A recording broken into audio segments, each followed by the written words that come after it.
So thanks for having me. It's a privilege to be here. I think I come with a little bit different perspective, I think, than a lot of the other people here. I'm an operating room anesthesiologist, so I did not do a pain fellowship or anything like that. So I take care of patients in the operating room. So I think my interaction with patients is a little bit different than for most of you, right? It's very episodic in nature. So if I see a patient, it's unlikely that I would see them again, right? Unless, certainly not by design if I would.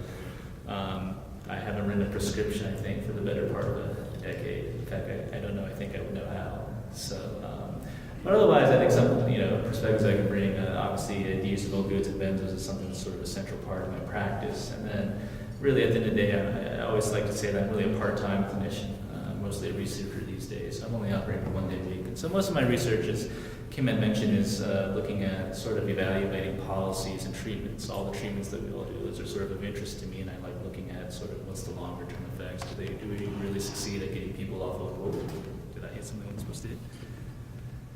There we go. Some of my research right now, looking, for example, at epidural steroid injections, pain pumps, so on and so forth. And then do we get physical therapy, and do those have longer term effects on opioid use? And I'm also just looking at the policies that states and governments implement and seeing how those affect opioid use at the population level. So just disclosures, I guess. So as mentioned, just about all the work that I do, it's funded by the National Institute on Drug Abuse. A long time ago, I guess, I had a brief meeting with EGLET, and so I'll report that. And then I'm a current board member for the Mission Lisa Foundation. It's sort of an interesting thing. If you want me to ask you later, but it's sort of trying to use analytics and so other tools to sort of predict exactly who will run into problems with opioid use. So by way of motivation, I mean, obviously for this crowd, there's a lot that's going to be reviewed, but it's obviously a well-recognized problem, opioid use in the United States. I think there are statistics which we're all at least vaguely familiar with in some manner, but overdose rate has tripled since 1999. And the number of deaths, I think in 2017, just shade under 50,000, which is like more than auto accidents, right? So obviously a growing problem. And it's receiving a lot of attention from policymakers, clinicians, and the popular press. We write a lot of articles on it. We'll talk about it, but obviously our president declared an opioid emergency, and it's just obviously receiving a lot of attention. I put that one in the corner. I don't know if anyone's seen it. I found it to be actually a quite fascinating documentary. If anyone's Showtime, it's The Trade. I don't know if anyone's seen it. It's pretty nice. They actually follow around. They follow around people who grow opium. They follow around people who use it. Follow around the dealers. I found it very illuminating sort of on all those aspects. So from a policy perspective, again, I think a lot of you are familiar with this, but policymakers are clearly interested in finding ways to address the issue of opioid use. So obviously President Trump declared a public health emergency about a year ago. Numerous state attorney generals have filed lawsuits against the opioid manufacturers. I mean, my understanding is Oregon is not one of those states, but I believe maybe some of the counties in Oregon have. There's a question, of course, of whether the federal government will join in those lawsuits. A lot of us know there's more and more legislation aimed at limiting opioid prescriptions, so some states have imposed hard or soft limits. And actually, I think CMS now is thinking about, from what I recall reading, CMS would like to impose for Medicare patients soft limits on opioid prescribing. Clearly, NIH and others are launching initiatives to increase research, and then we all know about the CDC guidelines that were released not so long. So I'd like to talk two areas that I've done research on that are sort of I think getting more attention on sort of at the frontier of things. The first is the use of benzodiazepines and opioid use, and the second is opioid use in the perioperative setting. I mean, they're both of interest to me personally, and then obviously lots of work that I do, and then I think to some degree they're starting to get a lot more attention from sort of clinicians, researchers, and policymakers. So I guess they always tell me for these talks, you just start out with the case. So imagine you see a gentleman who's just recently had a knee replacement, is taking Norco for his post-operative pain, having some trouble sleeping, saw an advertisement for Xanax. So let's ask ourselves, what are the risks associated with using opioids and benzodiazepines at the same time? And are there any risk factors that this gentleman has that might place him at higher risk for such events? So just sort of review, the concerning side effect of both drugs, and the one that unfortunately leads to people dying, is respiratory depression, right? So both drugs make us you don't want to breathe, and ultimately that leads to bad things happening. And so the key concern when you use both is that there's an additive effect, right? So sometimes 1 + 1 = 2. And sometimes, at least classically, anesthesia residents are taught that what's even worse, that sometimes 1 plus 1 actually does equal 3. So sometimes, right, if you give some opioid, some benzo, the effect of the whole is more than the sum of its parts. Now, the irony, of course, is as anesthesiologists, we all give both at the same time. So it's somewhat ironic because we're talking about, this talk is about not doing both, and yet that's what I do daily in my practice. Of course, it's instructive, right? Why do I give both at the same time? That's basically because, as part of the induction of general anesthesia, I'm more or less trying to induce, right, an overdose event, right? I want someone completely knocked out, and that's why I give both at the same time. So, just from my own practice, things I know, for most normal-sized people, 10 milligrams of midazolam IV would be unlikely. It makes someone very sleepy. It would be unlikely to induce apnea on its own. So it is a honking dose, but on its own, it's actually somewhat safe. Unlikely to induce apnea for most normal-sized people. 150 mics of fentanyl, again, given IV on its own, unlikely to induce apnea. But if you combine the two, now you're talking doses that can, for many people, induce general anesthesia and make them not want to breathe, right? So there's the idea of this additive thing, right? On their own, probably both doses are fine, but when you start mixing things, unfortunate events can happen. So anesthesiologists were sort of aware of this. I was trying to look into the history of sort of the thought process. So I guess this was the first paper I could find going all the way back to the 80s. It was just sort of a case report, although 88 patients, kind of a large case report, but it was just describing 88 patients who were undergoing elective surgery who received diazepam plus buprenorphine or fentanyl. And the key thing they noted is, back then, again, there's this thinking that buprenorphine was very safe, right? It had ceiling effect. People couldn't really get respiratory depression. But what the authors noted was that 11 of the patients had a prolonged respiratory depression after a period of spontaneous ventilation, and all had received buprenorphine. And so that got people thinking, well, there's something going on, right? They all have buprenorphine. That's not supposed to be a drug we think of as causing respiratory depression. But, what's going on? And clearly what's going on is that diazepam. So that's, I think, for sort of the first mention in the anesthesia literature, this thought that maybe that they're interacting with each other. I know we had a much more in-depth talk earlier about sort of the neurophysiology of all this. So I'll simply say the direct added effects probably occur because both operate at different receptors. So the opioids at the mu receptor, benzodiazepines at the GABA receptor. If they're both operating at the same receptor, you might think you might actually not get an added effect because they might compete with each other. But the added effect comes from the fact that they're acting at different receptors. The synergistic effect, so synergy again is this notion of 1 plus 1 equals 3. So what might drive that? And the thought is, number one, it's possible that benzodiazepines prolong the metabolism of opioids, so they just stick around longer. And it's thought that the benzodiazepines themselves may sort of interact a little bit with the mu receptor, and just so that a given amount of opioid dose has even more kick than it normally does. So the reason why I was sort of interested in looking at this is because, so again, as anesthesia residents, we're taught that, if you give both, you have to be a little bit careful. It's something that nonetheless we do anyways. So we know that sort of giving both at the same time can lead to problems. But surprisingly, right, if you look at the literature, a lot of patients are getting both drugs at the same time, right? So in 2012, there's a study showing that 30% of fatal opioid overdoses involve benzodiazepine use. Another study showing that the use of both drugs increased by about 41% over the past decade, right? And then again, CMS's report showing that 24% of Medicare Part D patients who used an opioid also had a benzodiazepine. So again, right, this is not, I would say most of what's saying is probably not unknown to clinicians, and yet a lot of patients are on both drugs at the same time, and it hasn't been going down, the use of both drugs. So this led me to think, sort of, can I verify that increase in the trend? But I also wanted to say, sort of, parse out, how important has that trend been for public health? So, clearly the use of both drugs has been going up over time, but for example, does that explain a lot or a little bit of the increase in opioid overdoses we've seen over that time, right? Because, for example, if it explained very little, you might say, well, this is just an interesting theoretical issue that has no relevance to really patient care, right? On the other hand, if it explains a lot of the increase in opioid overdose that we've seen, you'd say, well, this is really something we need to be focusing on. So, this is the main sort of graph of the trends from the study that we did.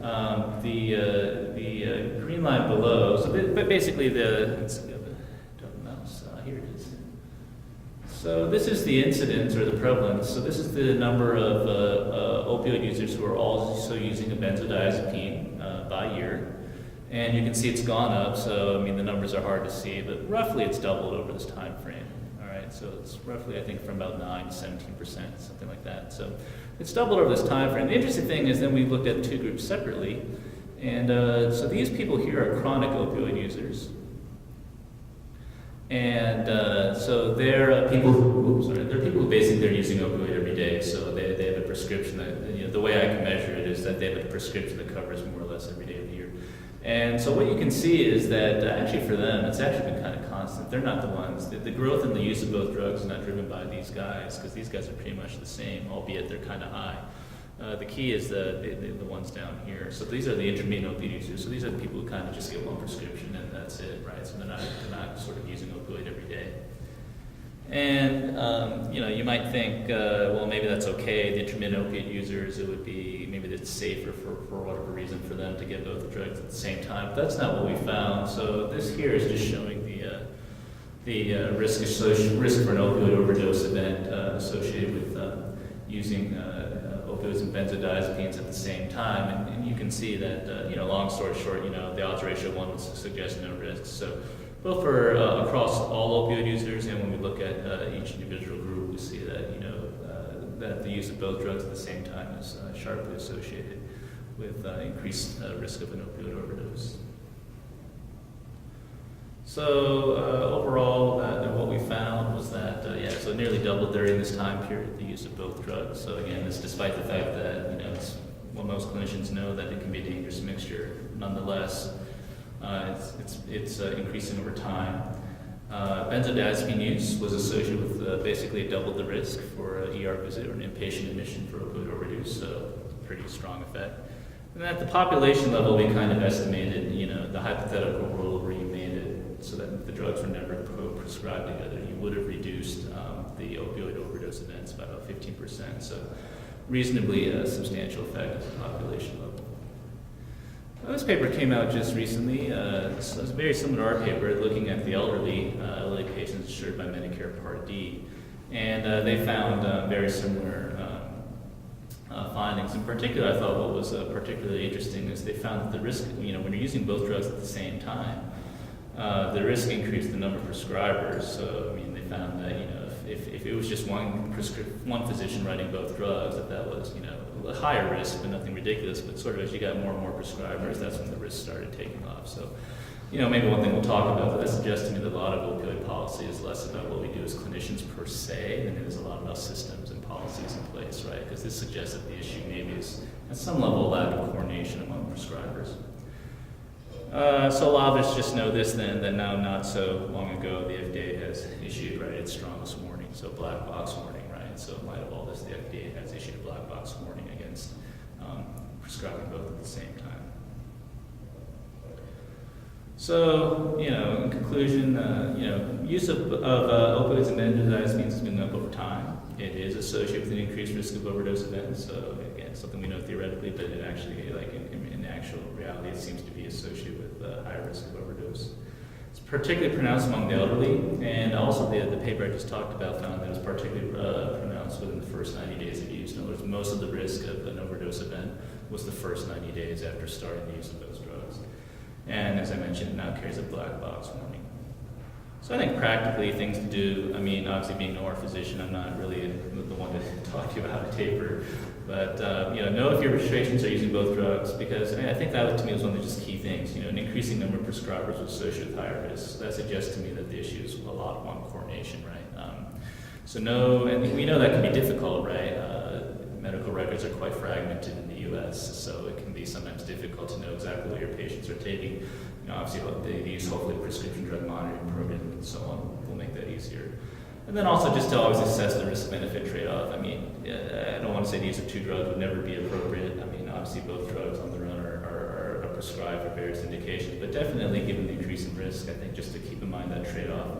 And then note the CDC guidelines indicate that the use of both drugs is an indication to consider opioid tapering. All right, so that concludes the benzos. Let's talk a little bit next about opioid use in the perioperative setting. I know I'll be followed by someone, so this will be great. So this will be synergy. So if you have a 44-year-old female with no medical history other than depression, she's scheduled for a laparoscopic cholecystectomy, no other medications apart from her antidepressant. So what's the risk of developing chronic opioid use 1 year after her surgery? And in particular, what risk factors does she have that could predispose her to that? And is there anything we can do to reduce that risk, right? So that's the key. We know there's a problem, but it doesn't really matter to some of you can't do anything about the problem. So, talk a little about sort of chronic opioid use in the periodic setting. I mean, we'll talk about a lot of papers showing that there's an increased risk following surgery for sort of patients using opioids chronically who weren't using any opioid at all before. We actually don't know why this would happen. I mean, I think the phenomenon is pretty recent in terms of its reporting, so there's been a lot to look at it. I mean, the two hypotheses I would say was, number one is it would be kind of obvious to be trauma or tissue damage from the surgery itself, right? So an extreme example would be CRPS, right, causalgia. But the second, and I suspect this is probably what most of this is that surgery probably just undermasks underlying vulnerabilities to opioid addiction. So, I mean, maybe a separate example would be sort of, my understanding is the Mormon Church, right, prohibits its members from drinking any alcohol at all. There's probably a lot of people in the Mormon Church who might genetically or, have a predisposition to alcoholism, but they'll never know as long as they follow the church's teachings, right, because they'll never be exposed to the alcohol. I think the same thing is true when it comes to surgery and opioid use. There was probably any number of people who genetically might have that, vulnerability to opioid, addiction. But they're probably not actively seeking opioids, but surgery provides sort of that early exposure, and then now that unmasks their underlying genetic vulnerability. So just some numbers here to talk about. So how often is chronic opioid use? So lots of studies, they all define it differently. I mean, sort of the heuristic is using a lot of opioid in that year after surgery, whatever a lot is. And so you can see, it runs the gamut. I mean, it's probably, I don't think this would surprise some people. So for example, much higher for knee arthroplasty, typically considered a quote-unquote more painful procedure. I mean, I think if you're the patient, they're all painful, but typically knee arthroplasty is considered quite painful, and the incidence is much higher there. I mean, as high as 7%, right? So that'll be 1 out of 10, almost. OB, 0.5% doesn't sound like a lot, but then, a lot of patients obviously are giving birth. And so those are some of the numbers there. Laparoscopic cholecystectomy, for as common procedure as it is, studies finding the incidence of chronic opioid use to be as high as 6%. Same with laparoscopic appendectomy, right? So again, as common as these procedures are, 1 out of 10, 1 out of 20 is a lot of people. Now there's some variation. So again, they all define chronic differently. They are different populations, so sort of all comers to the hospital versus privately insured patients. And then the question is, how do they all define persistent opioid use?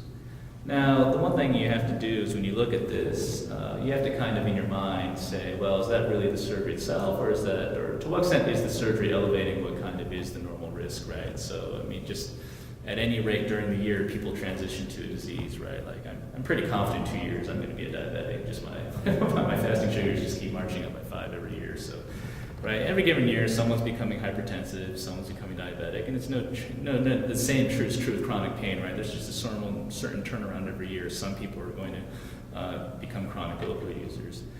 And so, post-surgical patients are people too, and so there's just some rate at which they would have transitioned sort of to chronic opioid use, right? Just because everybody, right, there's just some percentage, just like there's some rate at which some of them would have become diabetics or hypertensives.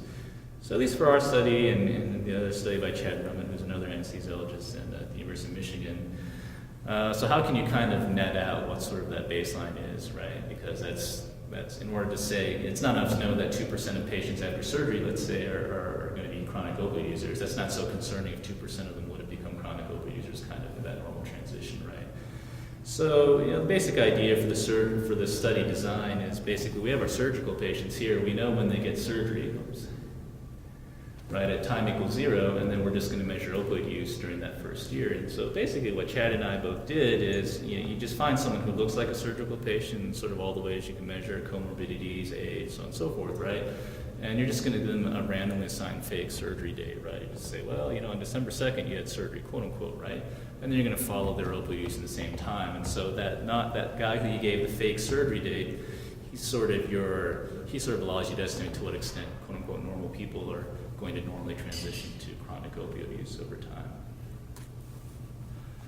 So this is the study that I did, looking at the association between surgery and subsequent chronic opioid use. And so again, this is just showing you the incidence of chronic opioid use for my work. So for most surgeries, I would say it's in the 0.5% to 1% range. That is to say, 0.5 to 1. And then I should point out the patients in this study, they all did not use opioids at all before their surgery, right? So they're coming in, they're opioid naive. And subsequent to their surgeries, anywhere between 0.5% to 1% of them, for most of the surgeries that are looked at, are going to be chronic opioid users, right? But there are some notable, yes. And then, one's a little bit higher. Again, knee arthroplasty, I don't think it's surprising, about 1.5%, right? So again, that's the rough range we're looking at. And then this is sort of taking account what I just said, which is, well, to what extent is this 0.5% to 1% sort of a real increase in risk versus just, again, this normal rate at which people are going to transition to chronic opioid use? And the answer is, for many of the surgeries we examined, they were independently associated with an increased risk of chronic opioid use. So, crucially, you can see here, but the big ones, again, total knee arthroplasty, total hip arthroplasty, cholecystectomies. We found that many of the surgeries we looked at, and sort of one of the interesting ones we found was, again, cesarean section, right? So again, it's a lot of women get cesarean section, so that's potentially concerning. So I guess maybe one thing I would say is that growing literature is not just sort of it's this paper, but other subsequent papers have come out have kind of said that surgery is a risk factor for subsequent opioid use chronically long term after the surgery. So in other words, take a patient who wasn't using opioids. A year out from the surgery, a lot of them are going to be using, about 0.5% to 1% using opioids chronically, and that's sort of a real increase in risk. Something has changed about that patient. And so I guess maybe one question is chronic opioid use, should we think about that as a potential complication of surgery? Is that something we should let patients know? I mean, I would say, we certainly inform patients about all sorts of risks that are less than 1%, right? So that's just one thing to consider. So are there any risk factors, like what kinds of surgical patients are more likely to be using opioids chronically after the surgery? So this is from my study here. I think some of the suspects wouldn't be so surprising. So prior history of alcohol abuse or drug abuse. And then we found, again, benzos sort of in there as well. So proper use of benzos or antidepressants. Those patients were particularly vulnerable to chronic opioid use. And then males and older people. So that was our study. This is sort of just a general overview of other studies that have been done. And I would say in general, probably across studies, it's probably not so consistent what the specific risk factors I would say are, other than sort of depression seems to stick out as being common to most of the studies. Preoperative benzodiazepine use and having a history of alcohol use or substance abuse. And so those are the more, so again, strongest risk factors, just to summarize, anxiety, depression, preoperative benzo use, and then just in general, most studies, because they do adjust for it and look at it, just quote unquote a more complicated medical history, however they looked at it. So basically having more comorbidities. So what can you do about it, right? I mean, that's the question, right? So we know there's a problem, but again, the problem's not, knowing there's a problem is not so helpful, there's nothing you can do about it. So as anesthesiologists, we like to think there's a lot we can do about it, and I think we're definitely, this is sort of the next frontier is to see is there anything that can be done about it, sort of clinically at least, or what clinical techniques. So one is regional anesthesia, so that's, this is something anesthesiologists are big about, right? And so could this sort of, reduce the risk of chronic opioid use? A couple of reasons why you might think it would work. So one is this theory of preventive analgesia, which is just by blocking the nerve impulses early on, you may prevent some of the neural remodeling that might lead to chronic pain. Also, kind of, I'd mentioned that sort of, maybe for a lot of patients, the reason why surgery leads to chronic opioid use is because it unmasks underlying vulnerability. Well, if you do an anesthetic, and you can get away with sort of, let's say, a regional anesthesia or a spine or an epidural for the whole procedure, you may never have to give any opioid at all, right? Either intraoperatively or afterwards, right? And so maybe that would prevent that from happening. The long story short is that there's not really good evidence that this helps.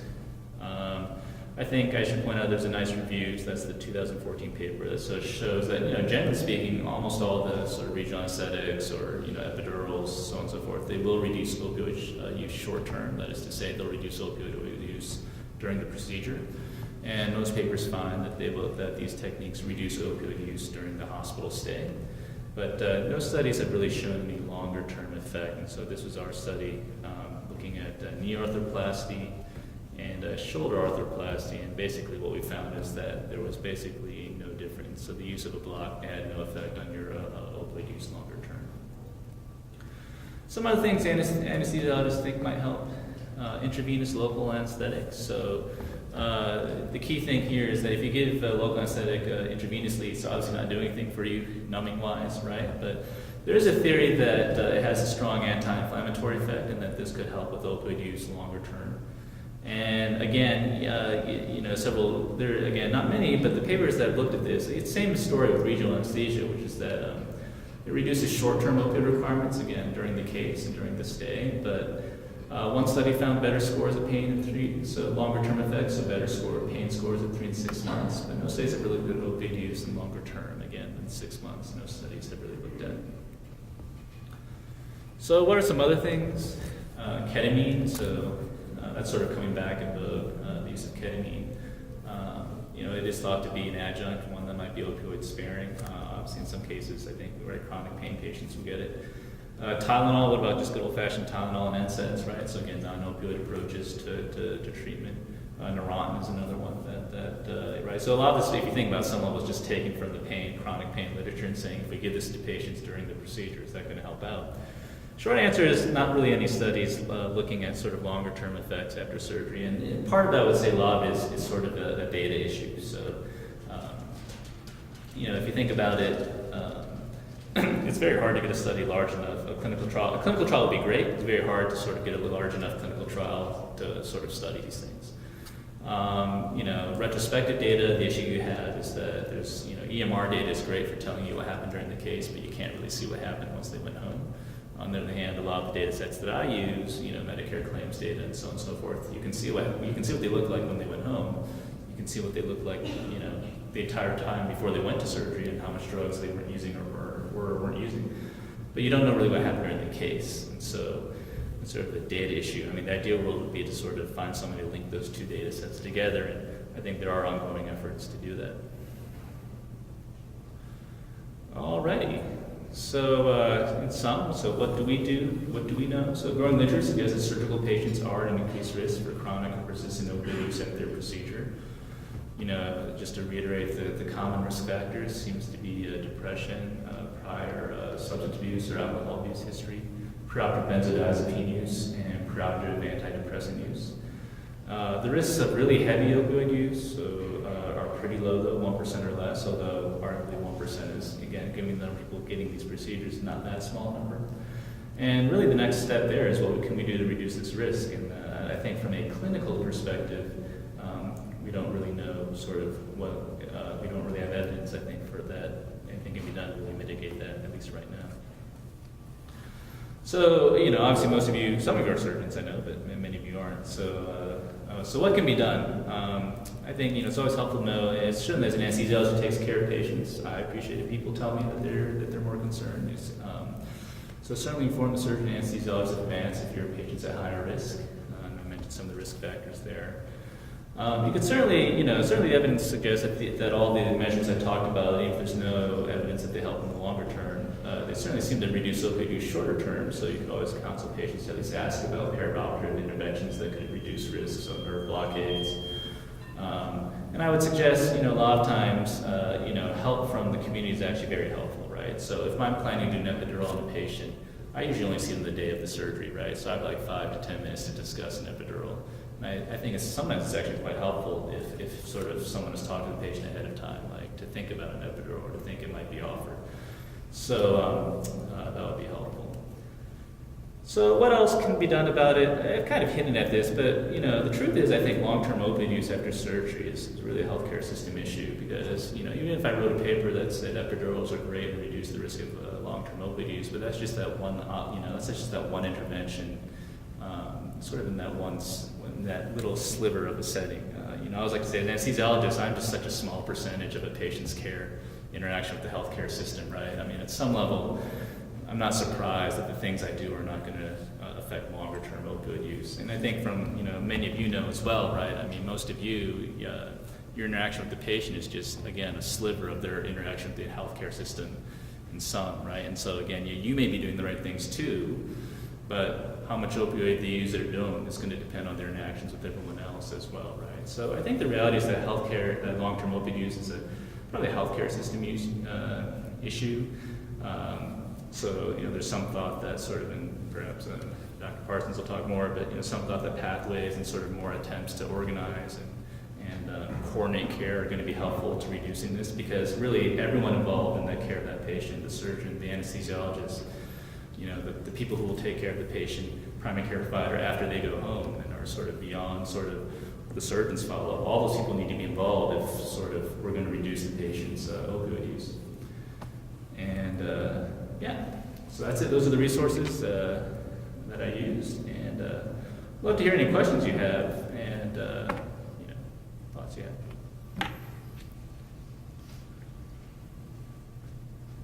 Okay.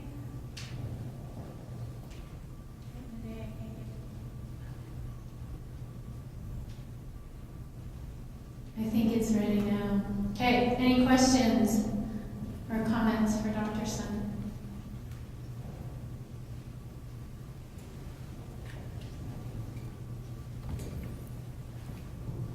Is there any evidence or guidelines for reducing the risk in our surgical patients who are on whole benzos before they get to us, or are going to get opiates after surgery?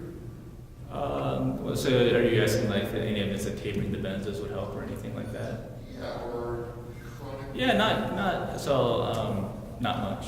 Long story short, we are working on a project right now. We're working on a project right now. I mean, it's sort of, hopefully it would be underway, but we have found some evidence that if you taper opioids beforehand, that's helpful for people. This obviously, it's not opioid naive patients, but for people who have a lot of opioid prior to the case, that if you taper that sort of after the case, they do pretty well actually. I mean, so I think that's helpful, but yeah, so I think right now there's just sort of we know there's a problem, but we don't really know right now what, right?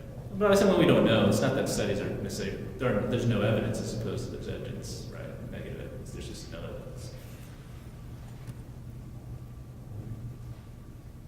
Any other questions?